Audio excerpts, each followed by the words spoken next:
At her family dinner, my wife laughed and said, "He's never really amounted to much." Her parents smiled awkwardly. Her brother laughed out loud. Then her father turned to me and asked, "So, are you still the one paying the mortgage?" The room went quiet. My wife stopped laughing. But before I begin, please like and subscribe to the channel. And we'd love to hear which part of the world are you joining us from. Let us know. Now, let's dive into today's story. The silverware clinked against porcelain plates, creating a rhythm that filled the spaces between conversation. Nolan Price sat at the long dining table, his hands resting on his lap beneath the table's edge, watching condensation roll down his water glass. The air smelled of roasted chicken and rosemary, mixed with the faint sweetness of Kelsey's mother's lavender perfume. Cedar Hollow, Missouri wasn't the kind of place where people kept secrets for long. The town had 3,400 residents, one stoplight, and a lake that reflected the sky like a mirror on calm days. Everyone knew everyone. Gossip traveled faster than the wind that rippled across the water. By Monday morning, whatever happened at Sunday dinner would be common knowledge at the hardware store, the coffee shop, and the church parking lot.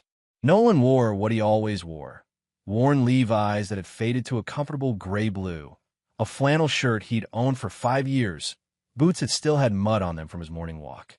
Nothing flashy, nothing that invited questions. He'd learned a long time ago that dressing down kept expectations manageable. Kelsey sat beside him in a cream-colored blouse that probably cost more than his entire outfit. Her dark hair was pulled back, showing off earrings that caught the light when she moved her head.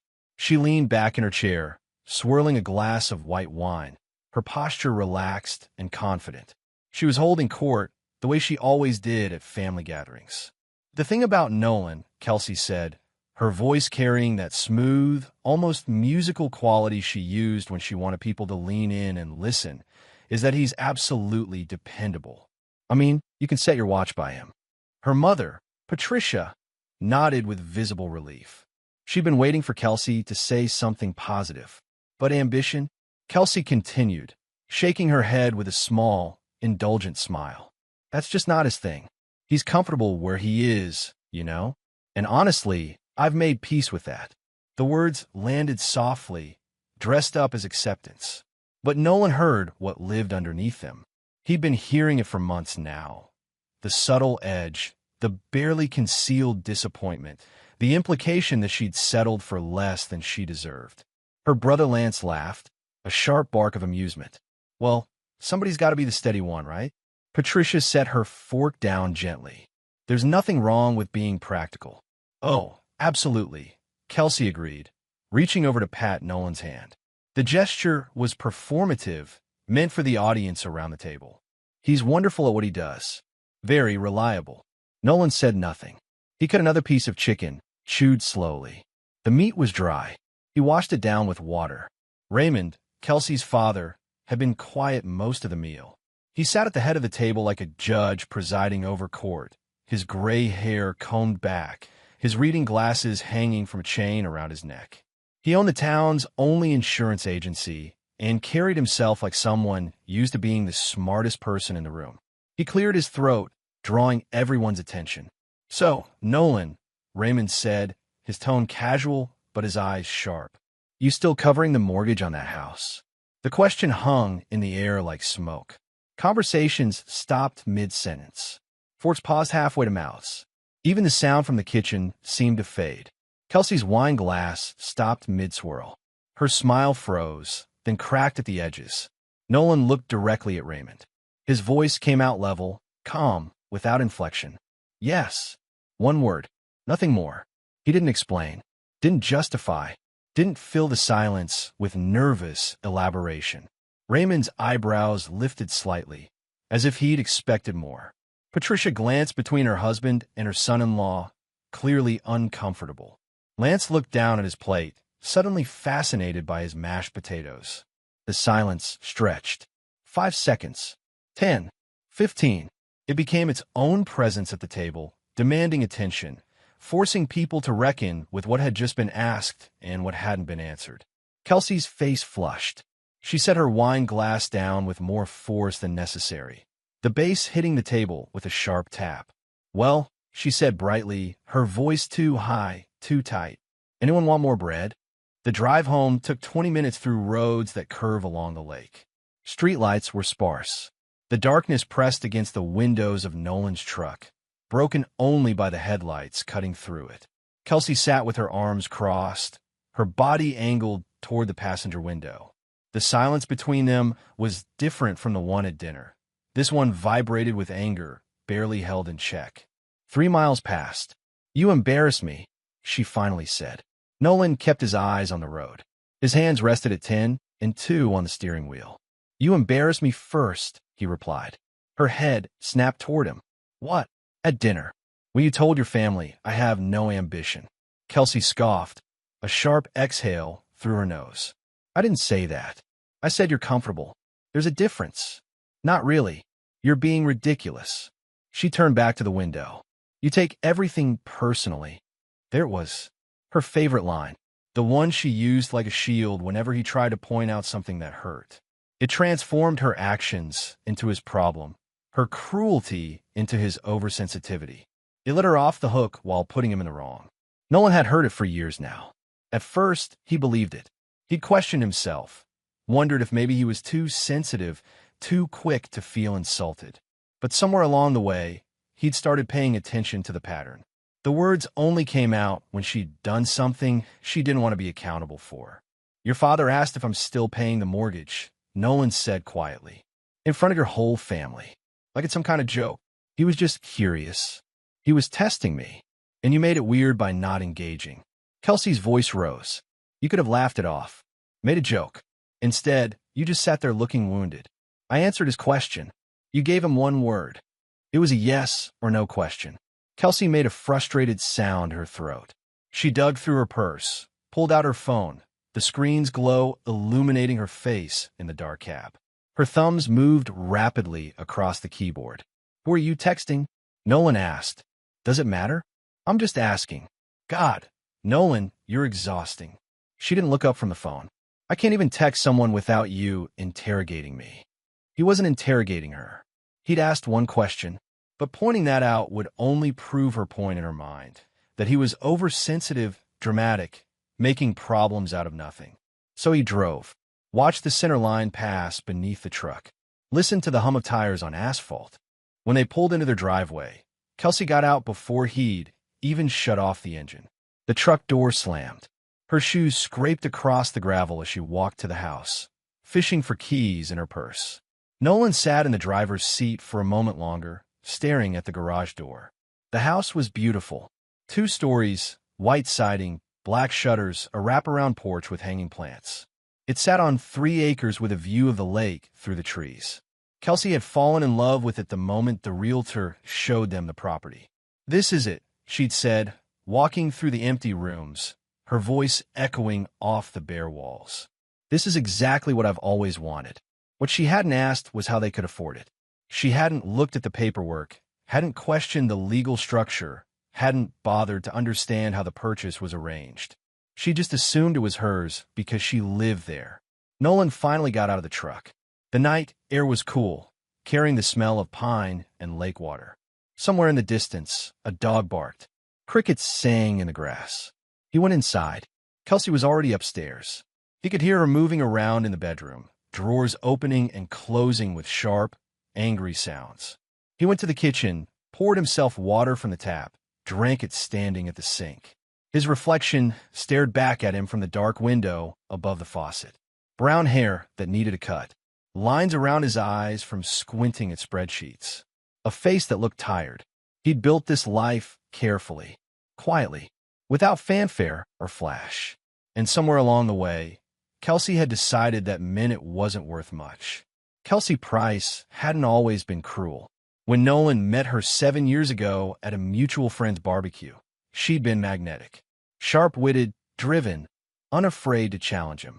She worked in marketing for a regional hospital network and talked about her campaigns with the kind of enthusiasm that made boring topics interesting. She listened when he spoke, asked good questions, laughed at his dry humor in a way that felt genuine. Their first date lasted 6 hours. Dinner turned into drinks, Drinks turned into walking around downtown Springfield. Walking turned into sitting on a bench by the fountain, talking until the streetlights came on and the shops closed. You don't talk much about yourself, she'd observed. Not much to tell, he'd replied. I don't believe that. She'd looked at him with real curiosity. Everyone's got a story. He'd liked that she pushed, that she didn't let him hide behind vague answers. By their fourth date, she'd asked what he did for work. Operations consulting, he'd said. Small businesses, mostly. I help them streamline processes, cut costs, improve efficiency. That sounds incredibly boring, she'd said with a grin. It is, but you're good at it. Yeah, I am. She'd reached across the table, taken his hand. I like that you're not trying to sell me on how impressive you are. Everyone in my field is always performing. It's exhausting. That's what had drawn her to him initially, the contrast. He was quiet where her world was loud, steady where everything around her moved fast. But what attracted her at the beginning started to bother her once they got married. It began subtly. Small comments about his clothes. Strategized narrative expansion with emotional depth and cinematic pacing. I'm making good progress. I need to continue expanding the story, showing how Kelsey changed over time, and then move into the pattern of their relationship deteriorating. I need to make sure I'm adding enough detail and depth while keeping the flow natural and cinematic. Let me continue with showing how Kelsey changed after marriage and success came into their lives. I need to maintain the pacing and add sensory details, realistic dialogue, and internal thought from Nolan's perspective. You should dress up more, she'd said one evening before they went out with her work friends. First impressions matter. I thought you liked that I didn't care about that stuff, he'd replied. I do. These people are important for my career. I want them to take you seriously.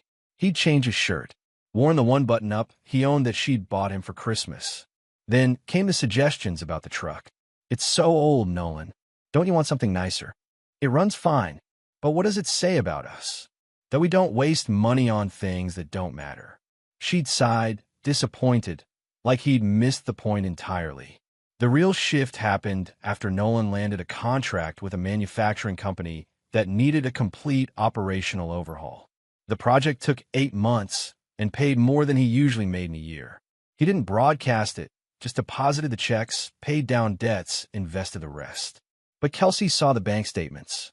Why didn't you tell me? She'd asked, sitting at the kitchen table with the papers spread in front of her. Tell you what, that we had this much money. I didn't think it mattered. Money's money. She'd looked at him like he'd spoken a different language. Of course it matters. We could upgrade. Move somewhere better. You could expand your business. I don't want to expand. I like working alone. But think of what you could build. Her eyes had lit up with possibilities. You could hire people. Create something bigger. I don't want bigger. I want sustainable. That's when he'd seen it. The flash of frustration, the tightening around her eyes. She'd wanted him to want more. Needed him to be ambitious in a way that matched her vision of success. When he refused, something in her hardened. She started talking about him differently. To friends. To family. The words were always coded in affection, but the subtext was clear. He wasn't reaching his potential. He was holding her back. She deserved better. And Nolan, who'd never cared much about what other people thought, found himself caring when it was his wife tearing him down in public while smiling.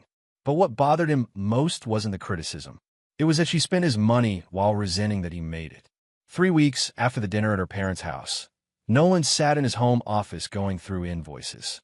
The room was small, barely more than a converted spare bedroom, with a desk, 2 filing cabinets, and a window that looked out over the backyard. The door opened without a knock. Kelsey leaned against the frame, holding her phone. I'm going to Chicago next weekend, she announced. There's a conference. Nolan glanced up from his laptop. I thought that was in March. They moved it. She scrolled through her phone without looking at him. I already booked the hotel. Which hotel? The Riverside. Why? That's expensive. Her eyes finally met his. It's where the conference is being held. Everyone stays there. It's about networking, Nolan. How much is the room? Does it matter? This is for my career. I'm just asking. 300 a night. She said it defiantly, daring him to object. For 3 nights. $900. Plus flights. Plus meals. plus whatever else she'd charge to the credit card while she was there. Okay, Nolan said simply. She blinked, surprised. That's it? No lecture about budgeting. I didn't say anything about budgeting. But you're thinking it. Kelsey, you said you need to go. So go. She pushed off the doorframe, irritated that he hadn't given her a fight to win. You always do this. Act like everything's fine when I know you're judging me. I'm not judging you. Then what's with the third degree about the hotel? I asked one question. It's not what you ask. It's how you ask it. She crossed her arms. With that tone, like I'm some irresponsible child you have to manage. Nolan closed his laptop. I have never treated you like a child. You monitor every dollar I spend. No, I don't. You have full access to the accounts. You can spend whatever you want. But then you make me feel guilty about it. How? By asking questions. By making me explain myself. The conversation was spiraling the way it always did. Her feeling attacked by basic questions, him defending simple communication, both of them ending up in different arguments than they'd started. Nolan stood up, moved past her out of the office. He went to the kitchen, opened the refrigerator without knowing what he was looking for. Kelsey followed him. This is what I'm talking about, she said. You shut down. You walk away instead of actually talking to me. What do you want me to say? I want you to be honest. If you have a problem with me going to Chicago, just say it. I don't have a problem with you going to Chicago. Then what's the issue? There's no issue. Nolan. She stepped closer, lowering her voice to something that almost sounded concerned. I know things have been tense, but we need to communicate better. Both of us. He looked at her, really looked at her, at the expression on her face that mimicked sincerity while her eyes calculated whether this approach would work better than anger. You're right, he said quietly. We should communicate better. She softened, thinking she'd won. Good, because I love you, and I know you love me. We just need to get back on the same page. Yeah. She smiled, kissed his cheek, then went back upstairs. Nolan stood in the kitchen, staring at the refrigerator he'd opened for no reason. He was tired, the kind of tired that sleep didn't fix. That night, he couldn't settle. Kelsey had gone to bed early, claiming a headache. He'd stayed up, sitting on the back porch with a glass of water, watching the moon reflect off the lake in the distance. His phone buzzed. A text from his mother. Haven't heard from you in a while. Everything okay? He stared at the message for a long moment before typing back. Yeah, all good. Just busy. You sure? Yeah. The phone buzzed again immediately. You know I can tell when you're lying, even over text. Nolan smiled despite himself. His mother had always been able to read him, just working through some things. Nothing major. Want to come visit this weekend? I'll make that chili you like. Can't. Kelsey's going out of town. I've got work to catch up on. Excuses. But I'll let it slide. Call me if you need to talk. I mean it. I will. He wouldn't. But she already knew that too. Nolan had been 12 when his father left. No warning, no explanation that made sense. One day he was there, the next he was gone, leaving behind a note on the kitchen table and an empty bank account. His mother had cried for exactly one evening. Then she dried her eyes, made a list, and got to work. She'd taken a job at the cannery, worked double shifts, paid bills in cash, so she could see exactly where every dollar went. She taught Nolan that security wasn't something you hoped for. It was something you built carefully, quietly, with your own hands. Don't trust people who make big promises, she told him more than once. Trust the ones who show up and do the work without needing applause. He'd carried that lesson into everything. His business, his relationships, his life. But somewhere along the way, he'd married someone who wanted applause more than she wanted partnership. The back door opened. Kelsey stood silhouetted in the doorway, wrapped in a robe. What are you doing out here? She asked. Couldn't sleep. It's freezing. I'm fine. She hesitated, then stepped back inside. Don't stay out too long. I won't. The door closed. Her footsteps retreated upstairs. Nolan sat alone in the cold, watching his breath form clouds in the dark. The pattern became impossible to ignore. At dinner with friends, Kelsey mentioned how she'd had to handle the landscaping company because Nolan just didn't have time to deal with it. She said it with a long-suffering smile, like she was a saint for picking up his slack. Nolan had never been asked about the landscaping. She'd hired them without telling him. At her office holiday party, She introduced him to her colleagues as the man who keeps the lights on at home, while she laughed. Everyone joined in. It sounded like a compliment unless you knew her well enough to hear the edge underneath. When her best friend complained about her own husband's lack of ambition, Kelsey had nodded sympathetically and said, "Trust me, I understand. Some men are just comfortable being small." Nolan had been standing 10 feet away, close enough to hear every word. He stopped going to her work events after that. "You're making me look bad," she'd argued. "You make me look bad at those events," he'd countered. "I've never said anything negative about you." "Yes, you have. Repeatedly. You're being paranoid." But he wasn't. He'd started paying attention to the things she said about him when she thought he wasn't listening or didn't care. The comments accumulated like rain in a barrel. Small amounts at first, easy to ignore, but eventually they reached a level where you couldn't pretend they weren't there. She talked about his money as if they'd earned it together, as if her support and encouragement had been equal to his actual work. When he suggested creating a budget, not to limit her, just to plan better, she'd accused him of being controlling. "You want me to ask permission before I buy anything?" she'd said incredulously. "No, I want us to talk about major purchases before they happen." "Like what?" "Like the new furniture you ordered last month. That was barely $3,000. You didn't mention it, because I knew you'd make it into a thing." She'd thrown up her hands. "This is exactly what I mean. You act supportive, but really, you just want to control everything I do." Every conversation ended the same way, her feeling victimized, him going silent. It was easier than fighting, easier than trying to explain that asking questions wasn't controlling, that wanting to communicate about money wasn't an attack, that her constant dismissal of him hurt in ways he didn't know how to articulate. So he stopped trying, and she took his silence as permission to continue. Nolan grew up in Plainview, Arkansas, a town even smaller than Cedar Hollow. Population 847. One elementary school, one church, one gas station that sold beer and fishing bait. His mother, Diane, had raised him in a 2-bedroom house at the end of a gravel road. The roof leaked when it rained hard. The furnace broke every other winter. The bathroom sink dripped constantly no matter how many times they tried to fix it. But it was theirs, paid for in cash over 15 years. "Security isn't loud," she used to tell him while they sat at the kitchen table, her sorting through bills, him doing homework. "It's built quietly, one piece at a time.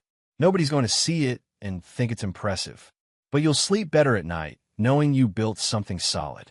She'd taught him to track expenses in a notebook, to save 10% of everything he earned, to never borrow money unless it was for something that would make him more money. When he was 16, he'd asked why she worked so hard for so little. "Because that's what parents do," she'd said simply. "You take care of your own. You don't complain about it. You just do it." His father had been the opposite. Big plans, big talk, big dreams that never materialized. He'd bounce between jobs, always chasing the next opportunity that was going to change everything. He'd borrowed money from friends, started businesses that failed within months, made promises he never kept. When he left, Diane hadn't seemed surprised. "Your father loved the idea of success more than the work it took to get there," she'd explained to Nolan years later. "Some people are like that. They want the reward without the sacrifice." Nolan had promised himself he'd never be like his father. He'd gone to state college, gotten a degree in business management, worked 3 jobs to pay for it, so he graduated without debt. He'd taken an entry-level position at a mid-sized manufacturing firm, learned everything he could about operations, saved aggressively, invested carefully. By 28, he'd started his own consulting business. Nothing fancy, just him, a laptop, and a willingness to solve problems other people found boring. Process optimization, cost analysis, efficiency audits. Most people couldn't stand the tedious nature of the work. Nolan thrived in it. He liked the puzzle of finding waste, the satisfaction of making systems run smoother, the quiet pride of saving his clients money they didn't know they were losing. He built a reputation for being thorough, reliable, and invisible. He came in, fixed what was broken, and left without drama. The work paid well. Not flashy, get-rich-quick money, but steady, dependable income that grew year after year. By the time he married Kelsey, he had more saved than most people twice his age. He owned his truck outright, had no credit card debt, no student loans, no car payments. When they decided to buy the house in Cedar Hollow, Nolan had structured the purchase through his business. It was legal, smart, and protected him if anything went wrong. The mortgage was in his name, the property tied to his LLC, everything documented, organized, clear. Kelsey had signed the papers without reading them. "You handle all this financial stuff better than me anyway," she'd said, scrawling her signature on page after page. "I trust you." At the time, he believed her. Now, looking back, he realized she'd trusted that he'd take care of everything so she didn't have to think about it. There was a difference. The moment that ended the marriage didn't involve yelling. It didn't involve tears or broken dishes or dramatic confessions. It happened on a Thursday night in November. Nolan had been in his office, finishing up an estimate for a potential client, when he'd heard Kelsey on the phone downstairs. Her voice drifted up through the vents, clear enough to make out the words. "No, it'll be fine," she was saying. "He won't fight it." Nolan stopped typing. "Because he hates conflict," she continued, her tone casual, almost amused. "He'll probably just agree to whatever I ask for. That's how he is." Silence while the other person spoke. "I know, right? I've already talked to someone about it. They said I have a strong case for the house. Like, I've lived here for 5 years. That has to count for something." More silence. Kelsey laughed. "Oh, he'll be upset, but he'll get over it. He always does." Nolan sat perfectly still, staring at his computer screen without seeing it. She was talking about divorce. Not thinking about it. Not considering it as a possibility. She was planning it, strategizing it, gaming out how to take him apart and walk away with as much as possible. And she believed he'd just let her. The conversation continued downstairs, but Nolan stopped listening. Something inside him had shifted. Not broken, just realigned. He'd spent years trying to understand what he was doing wrong, trying to figure out how to communicate better, how to make her happy, how to fix whatever was broken between them. But the problem wasn't him. It was that she saw him as weak. She believed his quiet nature meant he could be pushed around, that his aversion to conflict meant he'd roll over, that his love for her gave her permission to take whatever she wanted. She'd been wrong about a lot of things, but she was especially wrong about that. Nolan opened a new document on his computer and started making notes. The next morning, Nolan called Tom Brennan. Tom had handled his business contract for years, a straightforward lawyer who worked out of a small office above a coffee shop in Springfield. He didn't advertise, didn't have a flashy website, and charged reasonable rates. His entire practice ran on referrals from satisfied clients who appreciated his honesty and attention to detail. "Nolan," Tom answered on the second ring, his gravelly voice instantly recognizable. "What's going on?" "I need to review my personal documents," Nolan said, sitting at his kitchen table with a cup of black coffee. Kelsey was still asleep upstairs. "Everything related to the house, the business structure, assets." A pause. "Okay," Tom said carefully. "Any particular reason?" "Just want to make sure everything's in order." "Everything is in order. I made sure of that when we set it up. But if you want to go through it again, I'm happy to. When can we meet?" "I've got time this afternoon." 3 o'clock work? I'll be there." Tom's office smelled like old paper and strong coffee. Filing cabinets lined one wall. A desk buried under folders and legal pads took up most of the space.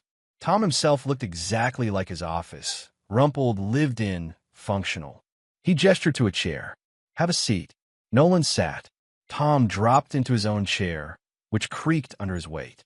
"So," Tom said, folding his hands on the desk, "want to tell me what's really going on?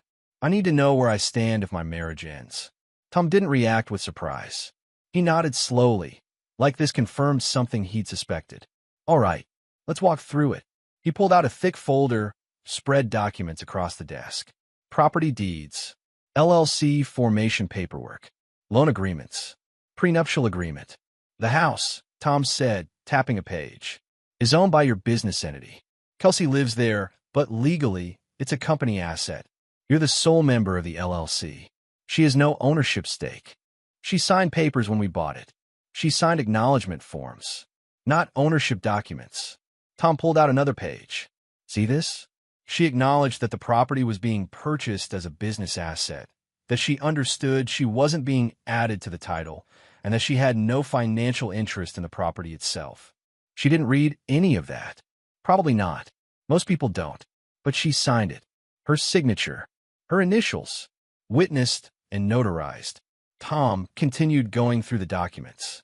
The bank accounts, mostly separate, with one joint account for household expenses that Kelsey could access. The investments, all in Nolan's name, predating the marriage.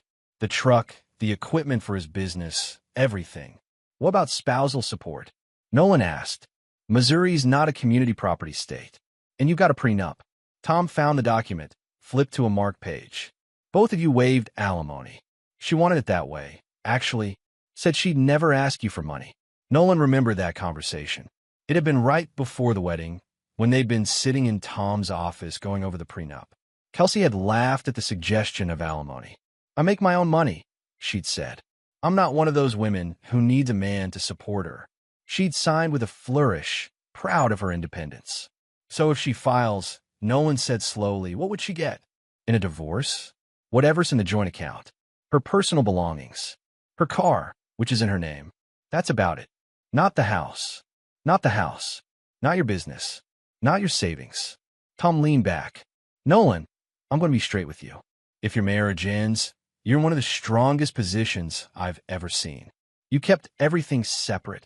You documented everything. You protected yourself without being obvious about it. I wasn't trying to protect myself. I know. You were being smart about asset management. But the result's the same. Tom studied him. Has she threatened divorce? Not directly. But you think it's coming. Yeah. Do you want it to come? Nolan was quiet for a moment. Outside Tom's office window, he could see people walking past on the sidewalk. Normal people. People who probably had normal marriages, normal problems, normal ways of working things out. I want peace, he finally said. And I can't have that while I'm married to someone who doesn't respect me. Tom nodded. Fair enough. Well, when it happens, if it happens, you call me immediately. Don't agree to anything. Don't sign anything. Don't make any promises. Just call me. I will. They shook hands. Nolan left the office feeling something he hadn't felt in a long time. Not relief, exactly, but clarity. The cold, hard clarity of knowing exactly where he stood and what he needed to do. Kelsey came home that night with shopping bags. I found the perfect dress for the conference, she announced, dropping the bags on the kitchen counter. And these shoes that'll go with everything. Nolan was making dinner, pasta with vegetables, nothing fancy. He glanced at the bags, but didn't ask how much she'd spent. That's great, he said. She waited for more. When it didn't come, she pulled out the dress, held it up. Don't you want to see? Sure. That's it? Just sure. Kelsey, you bought a dress. You like it. That's good. You could show a little enthusiasm. I'm making dinner. I'm tired. I don't have enthusiasm to spare for a dress. Her expression hardened. She crumpled the dress back into the bag. You know what? Forget it. I don't know why I even bother. She grabbed the bags and walked out of the kitchen. Her footsteps pounded up the stairs. A door slammed. Nolan stirred the pasta, watching steam rise from the pot. This was their life now. Everything he did was wrong. Everything she did was beyond question. The distance between them had become a chasm that no amount of small talk or forced civility could bridge. He didn't go upstairs to apologize. Didn't try to smooth it over. He just finished making dinner, ate alone at the counter, and washed his dishes in silence. Later that week, he overheard another phone call. This time he didn't catch it by accident. He'd been putting away laundry when he heard Kelsey's voice drift from the bedroom. I'm telling you, the timing's perfect, she was saying. I've got the conference next month. I'll have some distance, and I can figure everything out from there. Nolan stood in the hallway, holding a stack of folded towels. He's not going to make it difficult, she continued. That's not who he is. He'll probably just want it done quickly and quietly, which is fine by me. The other person said something. The house. Kelsey laughed. Yeah, I'm keeping the house. I've lived here for 5 years. That counts for something legally. Plus, he travels for work sometimes. I'm the one who's actually made a home. Nolan set the towels down on the hallway table and walked back downstairs. His hands were steady. His breathing was even. He sat at his desk, opened his computer, and pulled up the documents Tom had sent him that afternoon. Then he started organizing them into a folder. Clear labels. Clean copies. Everything in order. If she wanted a war, she wouldn't get one. She'd get something much worse. An organized, methodical dismantling of every assumption she'd made about how this would go. The conference in Chicago came and went. Kelsey returned energized, talking about connections she'd made, opportunities on the horizon, ways she could advance her career. She seemed lighter, happier than she'd been in months. Nolan listened without comment, made appropriate sounds of interest, asked basic questions that kept her talking. He was buying time, getting his affairs in order, making sure every detail was locked down. Tom had advised him not to file first. Let her do it, Tom had said. Let her show her hand. Then we respond with facts she can't argue with. So Nolan waited. He went to work, came home, made dinner, watched TV, maintained the appearance of normalcy while internally preparing for the inevitable. Kelsey started staying late at the office more often, started taking phone calls in other rooms, started being vague about her plans. The signs were all there, but Nolan didn't confront her, didn't ask questions, didn't give her any reason to think he suspected what was coming. He just documented, quietly, carefully, screenshots of credit card statements showing her spending, records of bank transfers, emails where she made unilateral decisions about household expenses without consulting him. Not to use against her vindicatively, just to have, just to show the pattern if it became necessary. By February, the pretense of their marriage had become transparent even to them. They barely spoke beyond logistics. Who was picking up groceries? Whether they needed to schedule maintenance on her car. Surface-level exchanges that required no real engagement. One Saturday morning, Kelsey came downstairs dressed for running. "I'm meeting Julie for coffee after," she said, not quite looking at him. "Okay, I might be gone most of the day. That's fine." She hesitated in the doorway, like she was waiting for him to ask her to stay, or to ask where she was really going, or to say something, anything, that would give her an excuse to start a fight. But he didn't. So she left. Nolan sat in the quiet house, drinking coffee, looking out the window at the lake in the distance. His phone buzzed. A text from his mother. "You coming down for your birthday next month?" He'd forgotten his birthday was coming up. 35. Halfway through his 30s. Married to someone who'd stopped pretending to care about him. "Maybe. I'll let you know. You don't sound excited about it. Just another day." Birthdays are important, Nolan. Even if you don't think so. He smiled. Even over text, she was still being a mom. "I know. I'll try to make it down." "Good. I miss you." "Miss you too." He set the phone down and stared at it for a long moment. When this was over, when the divorce finally happened and the dust settled, he'd drive down to Plainview, sit in his mom's kitchen, let her make him chili, let her ask questions he didn't want to answer, and offer advice he probably needed. But first, he had to get through whatever was coming next. And based on the way Kelsey had been acting, it was coming soon. The envelope arrived on a Tuesday afternoon in March. Nolan was in his office when he heard the mail truck pull up outside. 5 minutes later, he walked out to check the mailbox, bills, junk mail, and a large manila envelope with a return address from a law firm in Springfield. Not Tom's firm. He brought it inside, set it on the kitchen counter, and looked at it for a moment before opening it. Petition for dissolution of marriage. The words were typed in bold at the top of the first page. He read through the document methodically. Kelsey was filing on grounds of irreconcilable differences. She was requesting the house, joint custody of assets, and ongoing support to maintain the lifestyle she'd become accustomed to during the marriage. Lifestyle she'd become accustomed to. That phrase jumped out at him, as if she'd built that lifestyle herself. As if his work, his planning, his money hadn't been the foundation of everything she now claimed to deserve. Nolan took a photo of every page with his phone, then forwarded them to Tom with a simple message. "It's here." Tom called within 10 minutes. "You okay?" he asked. "Yeah. Have you talked to her?" "She's at work." "Good. Don't talk to her until we've had a chance to go through this properly. I need you to come in tomorrow. Can you do 9 in the morning?" "I'll be there." "Nolan, this is going to get ugly. She's asking for things she has no legal right to. When she realizes that, she's not going to take it well." "I know. Just prepare yourself." "I am prepared."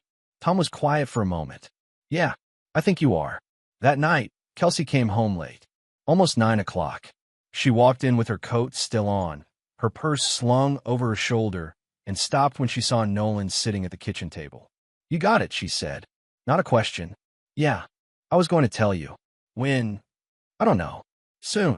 She set her purse down, didn't take off her coat. I think we both know this isn't working. You could have talked to me before filing. Would it have changed anything? I don't know. You didn't give me the chance to find out. She exhaled, a long breath that sounded like relief. I'm not trying to be cruel, Nolan. I can't do this anymore. We make each other miserable. I don't make you miserable. You make yourself miserable and blame me for it. Her jaw tightened. See? That right there.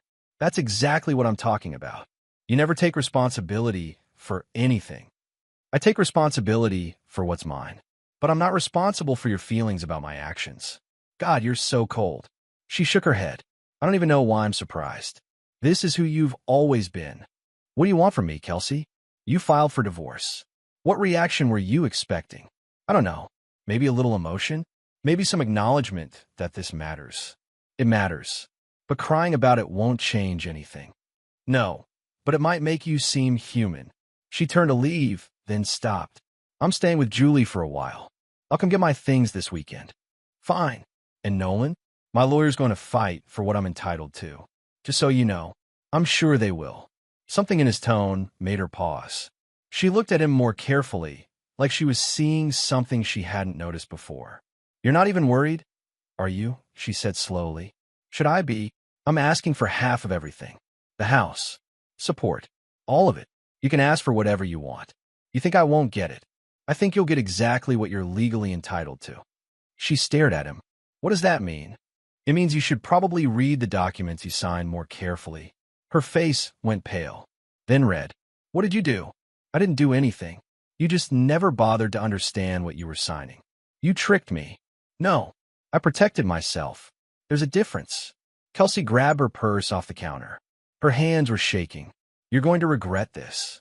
Maybe, but probably not. She slammed the door on her way out. Nolan sat alone in the quiet house, staring at the wall.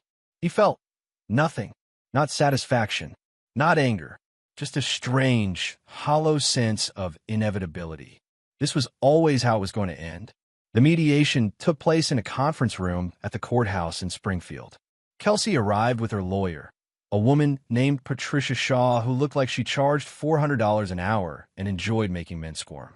She wore a sharp suit, carried an expensive briefcase, and had the kind of confident smile that said she'd won cases just like this 100 times before. Nolan arrived with Tom, who wore the same rumpled suit he always wore and carried his documents in a battered accordion folder. They didn't look like a fair fight, but appearances were misleading. The mediator was a middle-aged man named Griffith who seemed tired of divorce cases, but professional enough to hide it. He laid out the ground rules, explained the process, and asked if anyone had questions. Patricia Shaw spoke first. My client is seeking an equitable division of marital assets. She began, her voice smooth and practiced, including the marital home, which has significant value, and ongoing support to maintain her standard of living. Griffith looked at Tom. Response. Tom opened his folder with exaggerated slowness, pulling out papers one at a time. The house in question, he said, his gravelly voice filling the room, is not a marital asset. It's owned by Mr. Price's business entity, established before the marriage. Mrs. Price signed documents acknowledging this at the time of purchase. He slid copies across the table. Patricia picked them up, skimmed them, and her confident expression faltered just slightly. These documents are legally binding, Tom interrupted, witnessed, notarized, signed by your client with full opportunity to seek independent legal counsel, which she declined. Patricia looked at Kelsey, who was staring at the papers like she'd never seen them before. I don't remember signing this, Kelsey said. Your signature's right there, Tom said, pointing, and there, and there. Patricia recovered quickly. Even so, my client has lived in that home for 5 years. She's contributed to its upkeep, its maintenance. There's an argument for interest based on time and contribution. Missouri law doesn't support that argument when the property is held by a business entity, Tom said calmly. And Mrs. Price's contributions to upkeep are hard to quantify given that Mr. Price paid all mortgage payments, all utility bills, all maintenance costs. If anything, she's been living rent-free for 5 years. That's not, Kelsey started, but Patricia put a hand on her arm. Let me handle this, Patricia said quietly. She turned back to the mediator. What about spousal support? My client has become accustomed to a certain standard of living during this marriage. Mr. Price has the means to maintain that standard. Tom pulled out another document. Prenuptial agreement. Section 4, paragraph 2. Both parties expressly waived any claim to spousal support in the event of divorce. He handed it to Griffith, who read it over his reading glasses. Is this your signature, Mrs. Price? Griffith asked. Kelsey leaned over to look. Her voice came out small. Yes. Did you read this document before signing? Yes. I looked at it. Did you have legal representation when you signed? No. But Nolan said. What Mr. Price said isn't relevant, Patricia interjected. What matters is what's in writing. Exactly, Tom agreed cheerfully. The mediation lasted 3 hours. Every argument Patricia made, Tom countered with documentation. Every claim Kelsey tried to assert, Tom dismantled with facts. The joint bank account only had $8,000 in it. Everything else was separate. The furniture? Purchased by Nolan before the marriage. Receipts available. The cars? Titled separately. Hers in her name is in his. Kelsey's retirement account? Untouched. All hers. By the end, Patricia Shaw looked like someone who'd walked into court expecting an easy win and discovered she was defending a case with no legs to stand on. So what does my client get? She finally asked, her professional demeanor cracking just enough to show frustration. What's in the joint account? Tom said. Her personal belongings. Her car. Her retirement savings, which are substantial. And the knowledge that she signed a fair prenup that she chose not to read. Kelsey's voice rose. That's not fair. Griffith looked at her with something like sympathy. Mrs. Price, fair is what's legal. And legally, Mr. Price is correct. You waived your claims to his assets. You signed documents acknowledging the ownership structure of the house.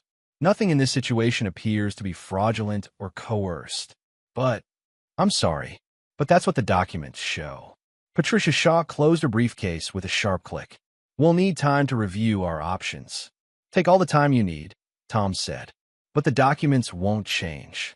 Outside the courthouse, Nolan stood on the steps while Tom lit a cigarette he'd been dying to smoke for 3 hours. That went about as well as it could have, Tom said, exhaling smoke into the cold air. Yeah, she's going to be angry. She's already angry. Really angry. When people realize they've been outmaneuvered, they don't handle it well. Nolan nodded. I'll be ready. Tom studied him. You did this right, Nolan. You protected yourself without being malicious. Everything you did was legal, smart, and fair. Doesn't feel fair to her. That's because she expected you to roll over. When you didn't, it became unfair in her mind. Tom flicked ash off his cigarette. But you know what? That's her problem, not yours. They stood in silence for a moment. Go home, Tom said finally. Get some rest. This isn't over yet, but the hard part's done. Nolan drove home through downtown Springfield, past the courthouse, past the coffee shops and boutiques Kelsey used to drag him to on weekends. The town looked the same as always, but something felt different. Like he crossed a threshold he couldn't uncross. When he got to the house, her car was in the driveway. He parked, steeled himself, and went inside. Kelsey was in the living room, surrounded by boxes. She was throwing things into them, photo frames, books, decorative pillows, with angry, jerky movements. You lied to me, she said the moment he walked in. No, I didn't. You said the house was ours. I said we bought a house together, which we did. I paid for it. You live in it. You deliberately tricked me into signing papers that screwed me over. Kelsey. Nolan set his keys down on the counter. I gave you every opportunity to read what you were signing. You chose not to. That's not my fault. She threw a picture frame into a box. You know what? Fine. Take your precious house. I don't want it anyway. Okay. I'll be out by this weekend. And then you can live here alone with your perfect little life and your perfect little plans. If that's what you want. She spun to face him. Do you even care? At all? About any of this? I care that you filed for divorce and try to take things that weren't yours. I live here. I've been your wife for 5 years. That should count for something. It does count. It counted when I paid the mortgage every month, when I covered the bills, when I supported your career and your trips and your spending. You're such a martyr. I'm not a martyr. I'm just done pretending this marriage was something it wasn't. Kelsey's eyes filled with tears, but they were angry tears. You're going to regret this, Nolan. When you're alone in this house with no one who loves you, you're going to realize what you threw away. I didn't throw anything away. You did. She grabbed another box, nearly dropped it, then stormed toward the stairs. I'm getting the rest of my things. Don't talk to me. I wasn't planning to. She went upstairs. Doors slammed. Drawers banged open and closed. Nolan sat down on the couch, surrounded by the chaos of her packing, and realized he felt lighter than he had in months. It was almost over. Kelsey's family found out within days. Raymond called first. I heard, he said without preamble. About the divorce. Yeah. Kelsey says you trapped her. Tricked her into signing away her rights. I didn't trap her. She signed documents without reading them. That's not the same thing. She's my daughter, Nolan. I'm going to believe her version. That's your choice. You always were slippery.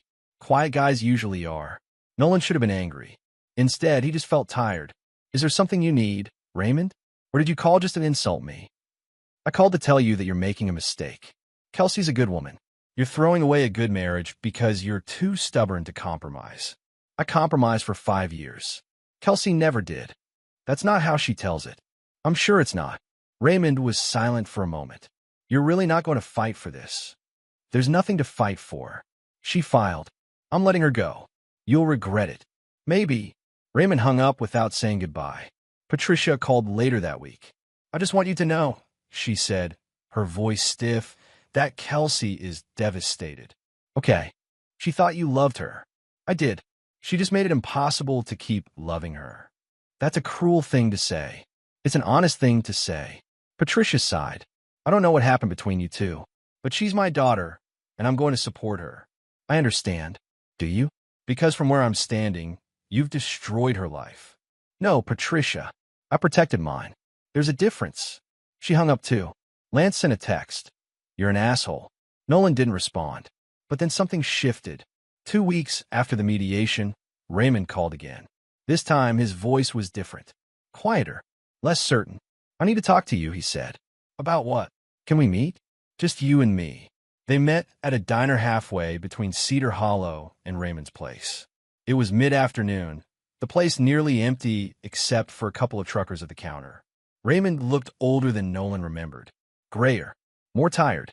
I owe you an apology, Raymond said after they'd ordered coffee. Nolan waited. I talked to Tom Brennan, Raymond continued. He's a friend of mine. I called him to ask what really happened. He told me. Told you what? That you didn't trick Kelsey. That she signed everything with full disclosure. That you actually protected her interests in the prenup more than you protected your own. Raymond wrapped his hands around his coffee mug. I thought you were the bad guy here, Nolan. I was wrong. Okay. I also talked to Patricia. Really talked to her. About the things Kelsey's been saying. The way she talks about you. He looked up. I've been making excuses for my daughter for a long time. We both have. But we're starting to see. She's not the victim she says she is. Nolan didn't know what to say to that. She's been taking money from our account, Raymond said quietly. Patricia just found out. Kelsey said it was an emergency, that she needed it for rent. But she doesn't have rent. She's staying with friends. I'm sorry. Don't be sorry. I don't know. Be glad you got out before it got worse. Raymond shook his head. I raised her to be independent. Strong. But somewhere along the way, that turned into entitled. They sat in silence for a while. I don't expect forgiveness, Raymond finally said, for the things I said, the way I treated you. But I wanted you to know that I see it now. What you were dealing with. I appreciate that. For what it's worth, you were a good husband.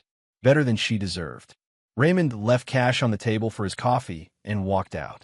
Nolan sat alone, staring at the black coffee he hadn't touched. It was a strange kind of vindication.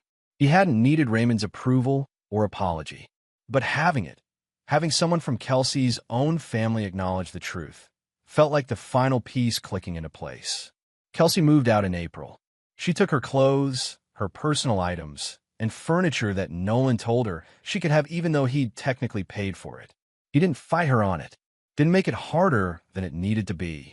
She rented an apartment across town, 1 bedroom, smaller than she was used to, but nice enough. The lifestyle she demanded didn't follow her there. Bills started piling up. The credit card debt she'd accumulated, thinking it would be absorbed into the divorce settlement, became her responsibility alone.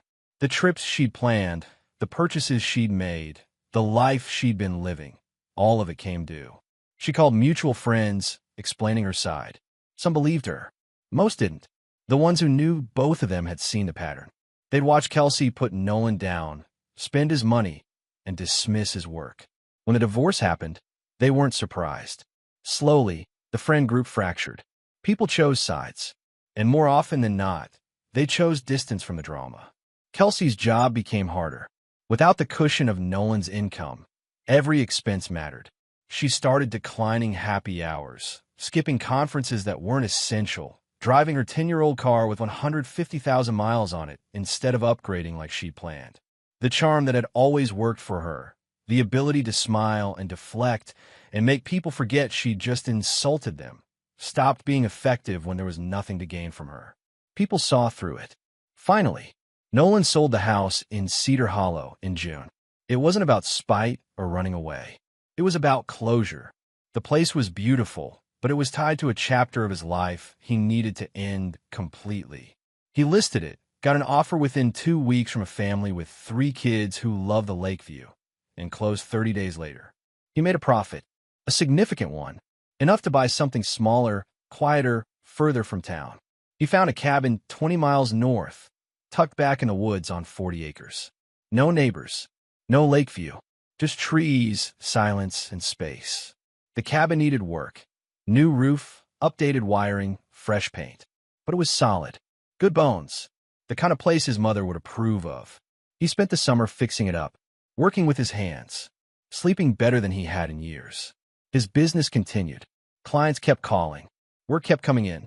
The divorce hadn't touched his professional reputation because he'd never let his personal life interfere with his work. By August, the cabin felt like home. One evening, his mother drove up to visit. She walked through the place, inspecting everything with a critical eye, then nodded. "This suits you," she said. Yeah, it's honest. No pretense." She looked at him. "You look better. Healthier. I feel better." "Good." She hugged him. "I'm proud of you, for getting out when you needed to. I should have done it sooner.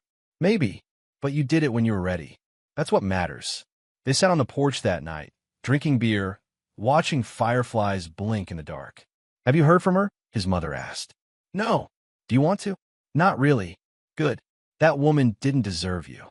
Nolan smiled. "You're biased. I'm a mother. It's my job." She took a sip of beer. "But I'm also right." Kelsey sent an email in September. The subject line was empty. The message was short. "I know you probably don't want to hear from me, but I've been thinking a lot about everything that happened. I handled things badly. I said things I shouldn't have.